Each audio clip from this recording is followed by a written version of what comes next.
কি খবৰ সকলোৰে মই আজি এটা কথা কম বুলিহে আহিছো এইকেইদিন ফেসবুকত প্ৰায় মই এটা ভিডিঅ' চাই আছো আপোনালোকে দেখিছেনে নাই গম নাপাওঁ বাৰু মই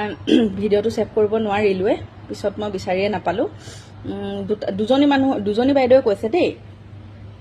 যে আজিকালি স্কুললৈ মানে বাচ্চাবোৰক লৈ যায় মাকহঁতে যিমান ষ্টাইল কৰে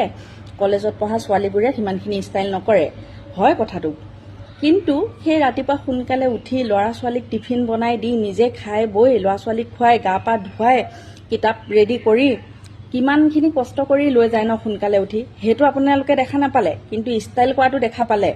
হয় কোনোবাই নিজকে সজাই পৰাই ভাল পাব পাৰে ময়ো ভাল পাওঁ মই স্কুল গলে ধুনীয়াকৈ যাওঁ যেতিয়া ছোৱালীজনীক লৈ যাওঁ কিন্তু ৰাতিপুৱা উঠি টিফিন বনাই গোটেইখিনি কৰি মেলিহে যাওঁ এতিয়াতো আহিলৈ এনেকৈ আছো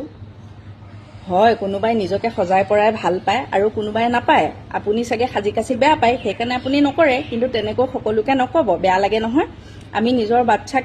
স্কুল লৈ যাওঁ হয় আমি তাৰ বাহিৰেতো আমি বেলেগত যাব সময় নাপাওঁৱে ন স্কুল দিয়াৰ পাছত সকলো মাকবিলাক ব্যস্তই হৈ যায় দিয়কচোন গতিকে স্কুল যাওঁতে অকমান সাজি কাচি গ'লে জানিবা কিনো হ'ল তাতে আপোনালোকৰ মতামতটো কি মোক জনাবচোন দেই মই কিন্তু এই বুলিয়ে ভাবোঁ